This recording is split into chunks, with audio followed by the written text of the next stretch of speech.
Welcome back to CFO Weekly, where we're talking with financial leaders about how to build efficiency in their teams, create time for strategy, and ultimately get results. This podcast is brought to you by Personiv, the trusted leader in finance and accounting outsourcing for over 30 years. See how Personiv's customized solutions can help you streamline your operations with teams that start as small as one. Visit the website at personiv.com to learn more. I'm your host, Megan Weiss. Let's jump right in. Today, my guest is Aneal Vallurupalli. Aneal joined Airbase as its Chief Financial Officer in 2021. He began his career in investment banking with a focus on M&A in the tech sector at Union Square Advisors and DNY. He has held leadership positions in strategic finance and operations at Mattermost, Mapbox, and Guidewire. Aneal is a graduate of Santa Clara University's Levy School of Business, where he also played Division I tennis. Aneal, thank you very much for being my guest on today's episode of CFO Weekly. Thank you so much for having me. Looking forward to it. Yeah, today we'll be discussing the journey of a modern CFO and touching on subjects such as implementing modern technology for accounting automation and streamlining accounting processes. Aneal, I'm looking forward to hearing your perspective on these topics and learning from your experience, so let's jump right in. Awesome. First, and as always, let's just start with a little bit about you and your background and how it is that you got to where you are today. My background's not too atypical for many folks in finance. I started life a few years out of college, working in investment banking, and more specifically, buy-side and sell-side M&A advisory engagements for software businesses, technology, but probably 80% of those deals were software businesses. And from there, I joined a company called Guidewire Software that I actually helped as their advisor for a while and started at Guidewire and spent about 5 years there helping that company, which had gone public, and we had helped them go public. And so I joined that company about a month after it went public and was there for about 5 years. Saw that grow quickly from 600-person company to around a 3,000 employee business, about a $600 million market cap to about a $4.5 billion market cap at that time. And for 5 years, I wanted to actually go smaller again and see if I could take those learnings from Guidewire, where I led corp dev, strategic finance, global sales operations, business operations, and take that to a smaller company and see if I could help businesses grow from an earlier stage, given what I had learned. And so that's kind of a theme of my companies I've worked for, is trying to take away learnings and apply it to an earlier stage business to see if I can help de-risk those companies for the future. From there, I went to a company called Mapbox that was a very quickly growing mapping API company. So we went from around 20 to 80 million of ARR and scaling super quickly. And that was a lot of fun. SoftBank Series C led that investment. It was about a $170 million investment. I was leading finance for that business, and that scaled super fast. I think I was employee 100 or 130 in that range. And by the time I'd left 2 years later, it was around 600 employees. So rapid growth. And then I went to another company called Mattermost, a bit smaller, but at this time, it was also an open source business. Mapbox being open source, Mattermost was also open source. So I felt like, I understand this open source business model, which is oftentimes a product-led growth business model. And the cool thing about Mattermost was I was getting to run all of G&A. And that to me was exciting to understand the broader set of the business. And Mattermost being a global company and remote only was operating in 30 plus countries. And G&A was business operations, finance, IT, legal, HR, people, recruiting across all those areas. And for me, that was super fun. And through those experiences, about 5 years ago, I actually met our CEO founder, Tejo, here at Airbase, as he had started to build out the Airbase product. And I met Tejo about 5 years ago. And 3 years ago, I decided to make the leap. The main reason for me was obviously Tejo has been a fantastic partner the last 3 years, but it was clear when I was speaking to him that this was going to be a really good relationship. And more importantly, I never worked for a company where I was the ideal customer profile. It meant that coming to the company, I would have a fair amount of understanding as to what's the product we're building, what's the segment of the market we're going after, how can I help with prospects and bringing in leads, as well as how can I help with existing customers. And so for me here at Airbase, that's been the most fun part, is obviously working with a great group of folks, but having a very in-depth understanding as to what is the evolution of our product that we want to have, as well as the customer that we'd like to service. So, if you could tell us a little bit about your role at Airbase and where you were in your own personal CFO journey 3 years ago when you joined them, and what were your top priorities or maybe your top priority? 3 years ago, let's see. So I joined Airbase right around the Series B timeframe. And what that had meant was, Airbase had found fantastic product market fit. It was servicing really strong companies in the 200 to 400, 500 employee range. And when I joined the company, in my personal journey, I was effectively operating as CFO at my last company. I actually had an offer to be CFO at that business. And let's say Tejo jumped in at the most opportune time for us to have a discussion. And so, I was really operating as CFO at my last company and really looking to stay there for a while. But, Tejo is a really good salesman and the opportunity I couldn't pass up really here at Airbase. So when I joined Airbase, we had a couple accounting folks. We did not have a mature operations, not just finance, but a mature operations function occurring. So, the first thing I needed to do at Airbase was, number one, my background is M&A, strategic finance, FP&A. And so what that means is you need to hire for your weaknesses. And that meant I needed to find a really strong controller that could lead all of accounting and take us to our first audit, which we would eventually pick Deloitte a year later. And so, I hired Kelly Hicks, who's a fantastic controller. She was at Anaplan 4 years pre-IPO, 4 years post-IPO, and she's been awesome for us. And then next, I hired a really strong director of strategic finance as well, who could help me start to build not just where are we today with this company on our operating financial model, but where do we want to be over the next 12, 24, 36 months. And then we said, okay, well, we need data. And so one of my biggest shticks, I would say, over the last couple of companies has been running the data and analytics teams. And so what I really love is actually understanding a company's data map and what data is pulling and pushing from where, and is that what we want? Can we get the definitions orchestrated in our systems and get accurate information? So that was the next hire. And then unique to Airbase's business model was we are moving billions of dollars of company or customers' payments. We need to hire a really strong risk and compliance leader. So I hired a strong VP of risk and compliance that reports to me. And then more recently, over the last few quarters, I've been spending a lot of time with the post-sale side. So I've been heavily involved in managing the onboarding team, the customer success team, now also the renewal account management team. And so that's kind of where I am in the journey. And it's been a lot of fun. And I mentioned earlier, Airbase, when I first joined, was solving this, call it spend management problem for 200 to 400, 500 employee companies. And now we're solving the full procure to pay problem for 9,000, 10,000 employee businesses. And so the company and the product and our processes have matured tremendously over the last few years. I'm just curious, have you guys implemented a new ERP since you joined? Actually, no. We are close partners with NetSuite. Positive for me was that I did not have to deal with the ERP implementation. Thankfully, I did do that at my last two companies, helping those companies move off of QuickBooks and onto NetSuite. And so we are close partners with NetSuite as well as Sage Intacct. I think our team is actually at the Sage Intacct conference right now. And actually, as of the last few weeks ago, we've opened up a whole host of ERP capabilities, meaning we can now support 70 plus ERPs. Wow.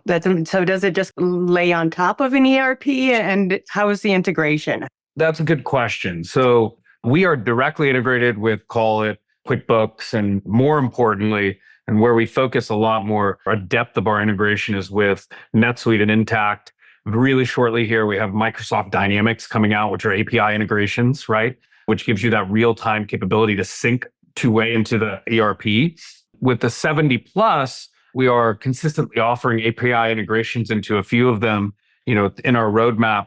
And many of those 70 plus will be flat file type integration. So you can actually take the transaction information out of your procure to pay solution and load it into your ERP through a flat file.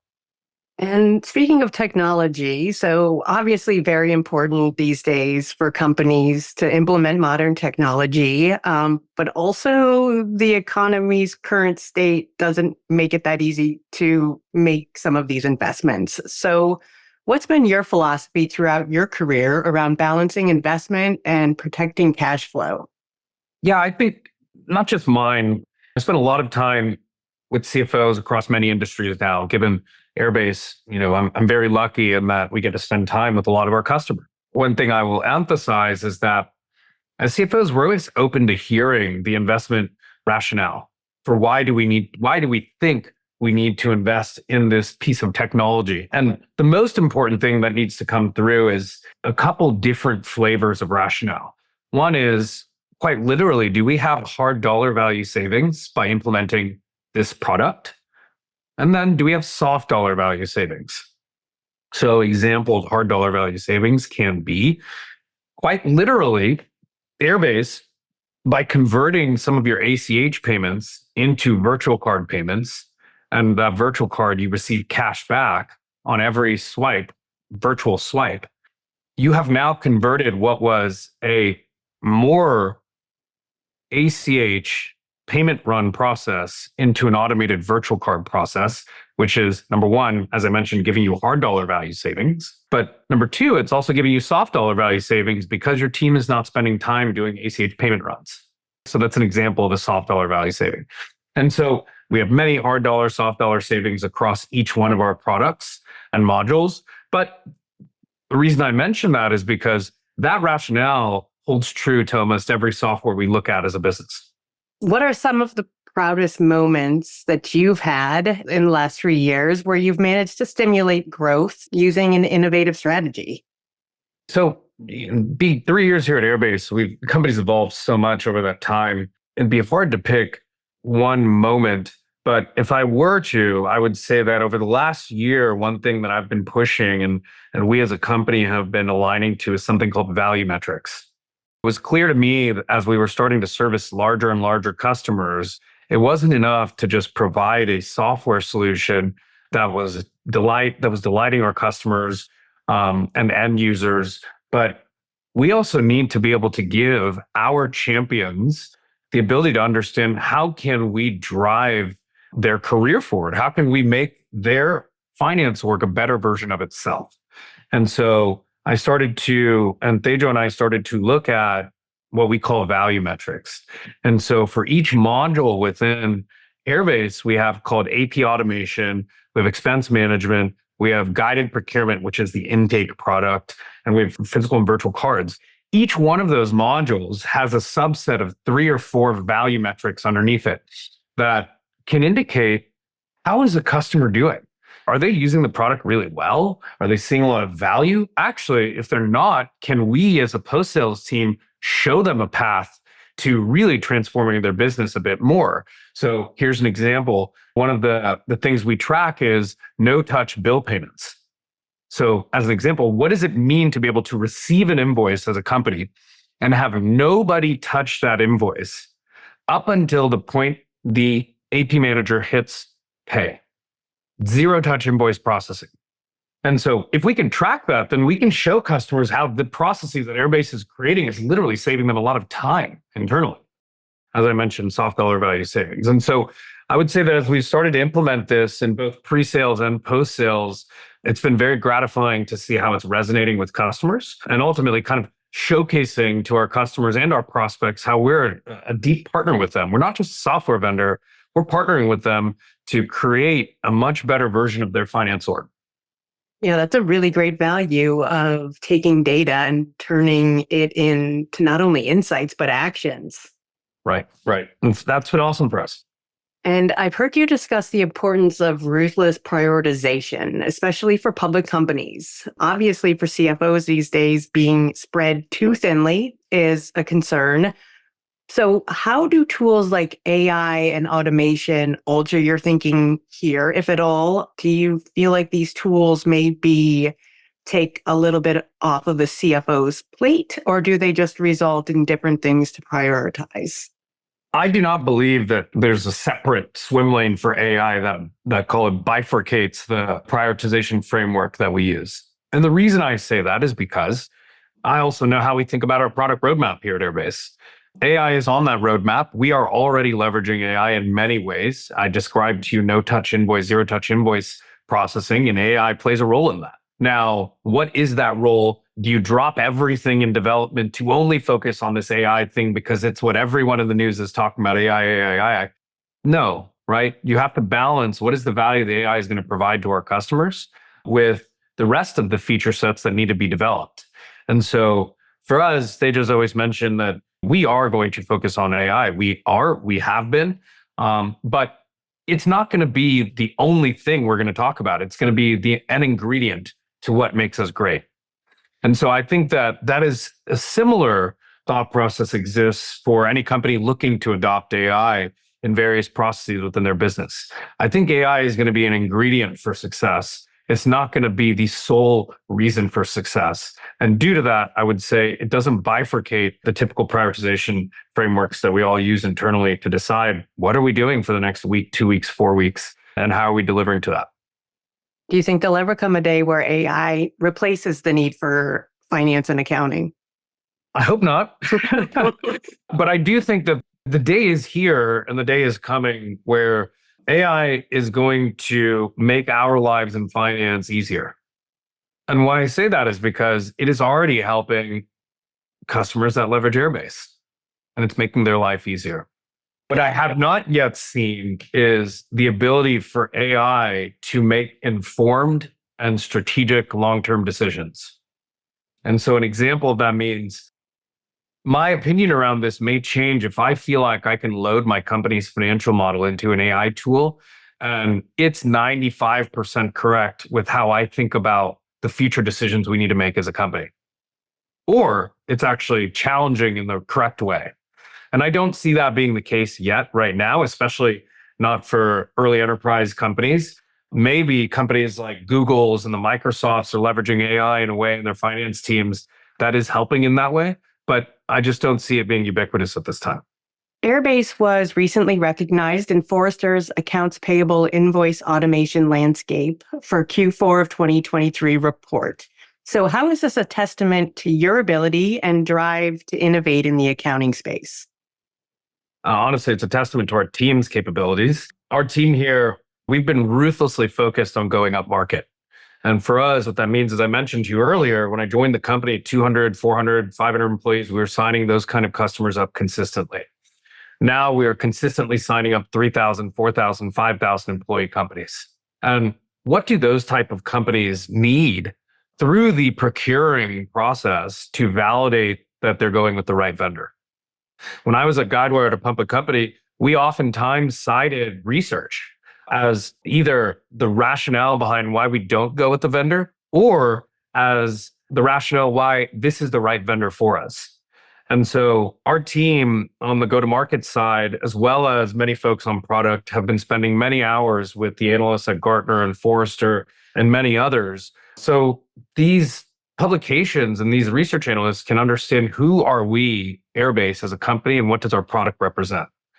And it's gratifying to see us favorably mentioned in these reports because I know as a buyer of products that these reports help me make decisions.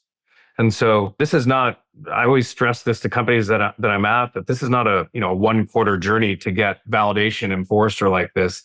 This takes companies many quarters of effort to even be mentioned. And so when we saw this came out internally as a company, I was super, super excited and happy for the team, as I know they've been spending a bunch of time on it. Do the AP or procurement or P2P needs of a company change? Like, is there a difference between a company that's 200 to 400 employees versus 2,000 to 4,000 employees? Or is it just that the bigger company has more volume? No, tremendous difference. Huge, huge difference. So if I were to tell you at a 200-person company, more than likely it's not just about the payment volume. You more than likely have a more simpler setup to your finance and accounting operations. You may not have subsidiaries in 20 countries. You may not need to be converting currency through the Airbase platform on a daily basis and being able to sync to foreign bank accounts and push money internationally like that. You may not need to be able to, definitely a 200-person company, you very rarely see that they're using Ironclad and document integration systems. And so when you start to get to that 2,000, 3,000, 4,000 employee company, that it's not just the volume that makes it tricky, it's the internal processes that make it tricky because there are more stakeholders at the table. So at a 200-person company where procuring something may involve one person, at a 2,000-person company, it will likely include the procurement person, the legal person, the accounting person, the FP&A person, the manager involved, the CFO, potentially the CTO, InfoSec to review. And so how does Airbase, the system, bring all those personas together into a single tool to align the rationale and the need to purchase this thing? All of that is way more complicated at a larger 2,000, 4,000 employee company than it is at a 200-person business. Yep. Makes sense. So have your products evolved along the way, or were they always capable of handling those larger clients? No, the product's evolved. The product evolves, I like to say, every day. As I mentioned, when I joined the company, the product was more tuned for that segment, lower segment. And what we've done in the last 2-3 years, as you mentioned, ruthless prioritization, is we've said we want to play with this upmarket ideal customer profile, which means we actively turn down actually a lot of businesses that are 10 employees, 15 employees, 30 employees, and we send them to other providers because that is not where our product is best tuned these days. That doesn't mean we don't have a good subset of customer base in there that we support on a daily basis. We do, and we will continue to deliver and delight their experience. But as a business, we are focused on rinse and repeating the sale and making our customers extremely successful in that 2,000 to 8,000 employee segment. And that took a long time to get the product there in many ways, right? I mentioned we have 4 modules. Each one of those modules has a level of depth you have to build to be able to service the larger enterprises. And how are tools like Airbase's guided procurement helping to make businesses more financially streamlined and efficient? Actually, it's really funny. I was on with an existing customer yesterday, and they described to me their problem. And when I heard their problem, I got super excited because I knew we had something for them. And so the problem they described to me was that right now at their company, they are using a Google Sheet to field purchase requests. So an employee in marketing, as an example, will ultimately say, raise their hand to their manager and say, hey, I really think we need to purchase this piece of software. And their manager will say, okay, if you can go write that thing down in this Google thing, let's go from there. What people end up doing then is that Google thing, you end up having to have multiple stakeholders at the company figure out, do I need to look at this? So InfoSec, how do you get the InfoSec person involved? Is it a software that's going to be touching customer data? Is it going to be touching production data? What's the vendor's InfoSec policies, et cetera? IT, do we have a duplicative system here? Have we already purchased something like this? Think about Jira, Asana, Notion, all these things that are used in similar ways, but oftentimes in different parts of the organization. Is there a chance we can just use one of those instead of having to purchase this thing? FP&A, budget approval, accounting, payment terms, legal, so do a document review and make sure we get red lines and get the terms that we want. And then, like I mentioned, manager approval, potentially executive approval based on either the type of thing you're purchasing or maybe the dollar value of the thing you're purchasing. What we see is that companies that don't have Airbase helping them with this, it often takes them 40 days for that whole thing, that whole process to be woven together. And it's very chaotic. It'll be through the form of Slack messages, emails, phone calls, text messages, where all these different constituents, personas of the company are interacting. We have a product called Guided Procurement that came out a little over a year ago. And what Guided Procurement does is it takes all of that chaos of collaborating around spend and it puts it all within Airbase. And so what happens then is that when an employee submits a request based on the advanced approvals and workflows, that request will auto route to the correct personas at the company for them to review in a timely manner. What that means, quite simply, is we are taking a 40 to 45 day process, and we have public companies that are driving that down to 3 business days. So when we talk about efficiency and culture of change and spend, the product helps drive that internally, and it takes this chaos away. We've seen customers delighted about it. Honestly, that product came out about a year ago, and I can confidently say that it's exceeded our expectations commercially in terms of the attach rate, the uptick, the NPS scores with it, and the virality behind existing customers wanting to purchase. So the team's done a great job pushing that out. Yeah, that's an amazing example of efficiency. So As a CFO, would you consider yourself to be ahead of the curve in terms of implementing the most modern tech for accounting processes? In other words, are you an early adapter, or do you prefer to implement tools only once they've been proven out by others? There's balance. There's balance. So definitely when it comes to money movement, I've always generally erred on the side of being conservative.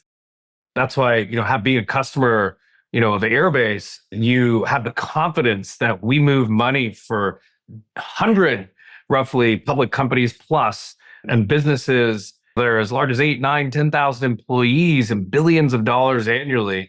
And so you have the confidence knowing that your funds, as they're moving through our platform, are as secure as possible.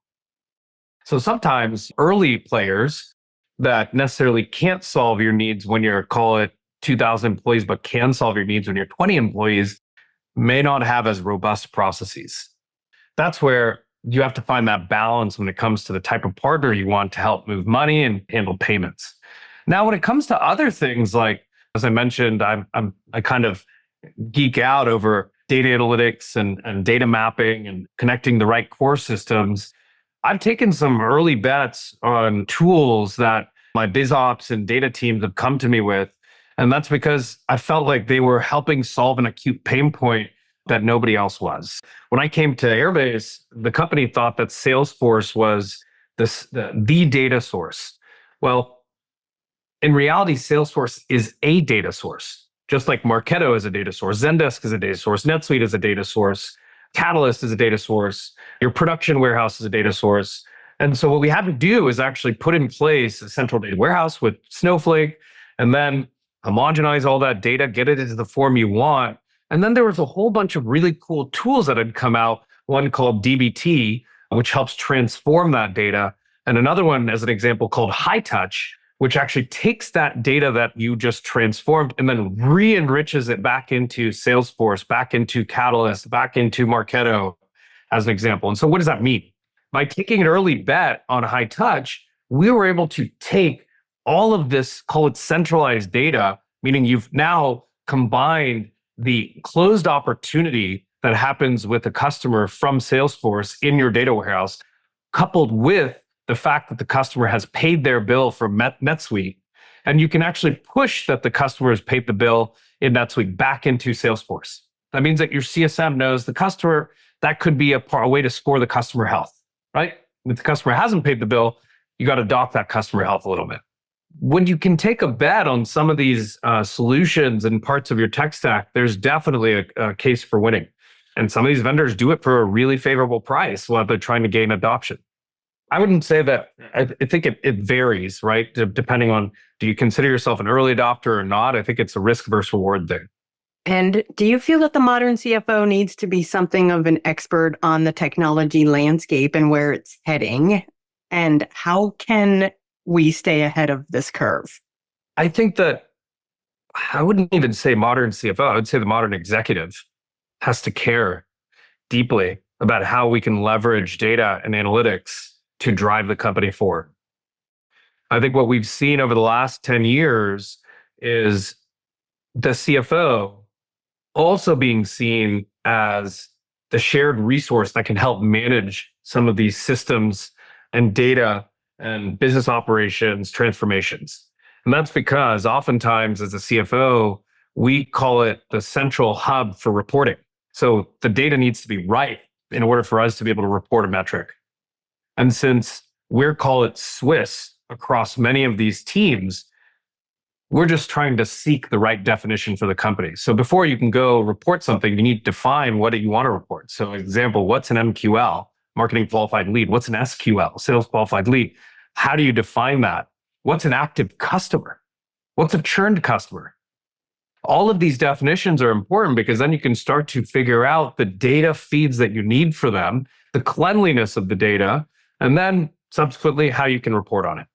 I think it takes a leadership team to buy into it. That was one of the conversations I had with Tejo before I joined this company and aligned with him. Look, do you care about these things? And he deeply did, right? And it mattered to me because it's not, the things I'm describing don't happen in one quarter and then they're done.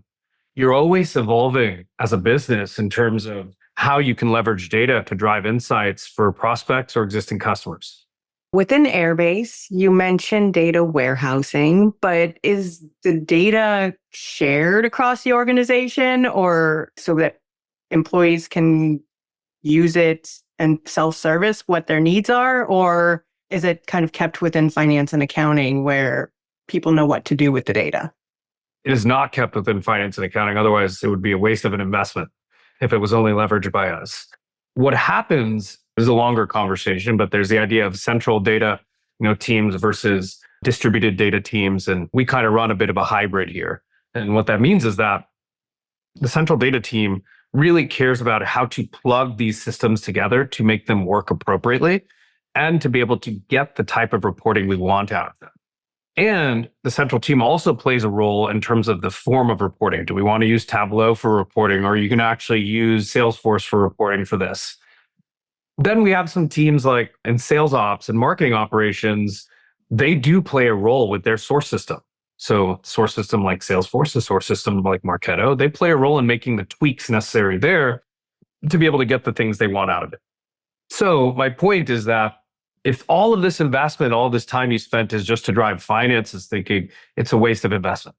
It needs to be used by product managers, CS, sales, marketing, demand gen, every single part of the company in order to make sure that we are driving the company forward as fast as possible based off of the most accurate strategic decisions.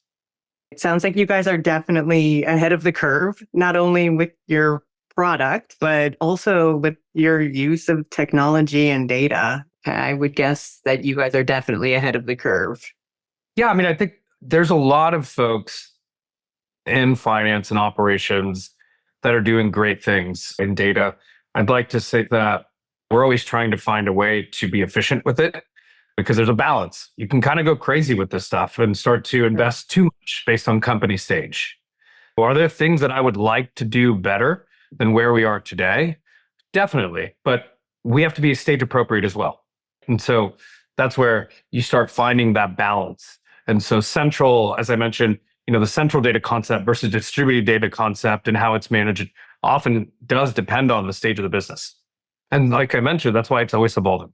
And last question for you, Aneal, but what is it that keeps you up at night, if anything? As you look out into the future, is there anything you're worried about? Oftentimes, as finance leaders, you're burdened with the need to have foresight. Our job is to think 36 months in advance plus, because our job is to make sure the company is sustainable and viable as a long-term business. And so oftentimes the curse or the burden of looking that far out is that there's many factors that can impact the company.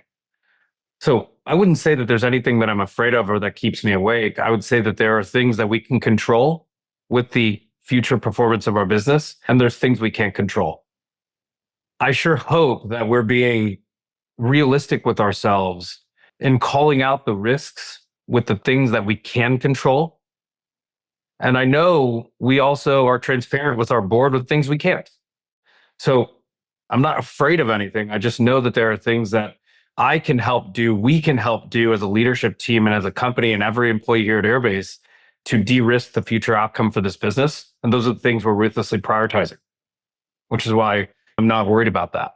There's other things that we can't control, but if those things are impacted, there's going to be a whole host of companies that are having issues, if that makes sense. Yeah, absolutely. Thank you for sharing. And thank you so much for being my guest today. Thank you for having me. It was wonderful. Yeah, I really enjoyed speaking with you. And thanks for finding the time to be here with us to share your experience and knowledge. And I wish you and Airbase all the best. Sounds like you're both doing some amazing things. Thank you so much, Megan. Nice chatting. And to all of our listeners, please tune in next week. And until then, take care. You've been listening to CFO Weekly, presented by Personiv. Please subscribe wherever you get your podcasts to hear all of our episodes. Want to learn more? Check out personiv.com. Thanks for listening.